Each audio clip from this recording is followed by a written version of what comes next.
Ating 3-in-1 mga Madam Mishi. Ito naman is 410 pesos lang and then 399 na lang sa mga nakalima na. Ito naman ang nagustuhan ko dito sa mga terno pants natin or terno pajama natin na pants naman yung katerno at long sleeve naman po yung katerno. Very unique yung mga design. Ito mga Madam Mishi, Hello Kitty siya na red yung mga lining. Tapos polka dots. Ang cute. Ayun mga Madam Mishi. Pamay na lang dito mga Madam Mishi kay... Ano ba yung code ko dito? TP na lang, TP. Torno pants. Ayan mga madam.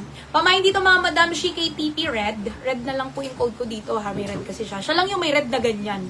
Pamain dito mga madam, she kay TP red, 410. Tapos pamain dito kay TP cute. Kasi ano siya, dog. Ayan. Dog. Tapos black din yung lining. And then polka dots din. Para din siyang sa Hello Kitty na dog na version. Pamain dito mga madam, she kay TP cute. Ganda rin ito. TP cute. Ayan, aso-aso. Tapos meron siyang polka dots, black yung lining. And eto. Eto lang din yung ating may mocha na terno pajama. Kasi usually, ang kulay ng mga pajama natin, pink, baby blue, white, black, diba? Mga ganyan. Eto mga madam, she mocha. Hello Kitty na mocha. And then polka dots din na brown. Pabay dito mga madami si kay TP Mocha. 12 pesos na lang yung imay nyo na. Pabay dito kay TP Red. Tapos TP Mocha. Ang ganda rin ito. Kala kong konti na lang to. Oh. Nag-restock pala talaga nito. Pero ano na rin, medyo konti na lang. 30 pesos na lang din. TP Mocha.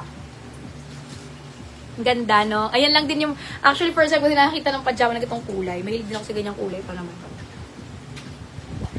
Tapos ito si TP... Cute. Ayan si Papi Paul. Siya ayun si Mocha na. Sinuot ko lang. Diba? Ang fresh lang din kahit ganito yung kulay. Kasi light brown naman siya. Light brown. Ganda. Small hanggang XL na po yan.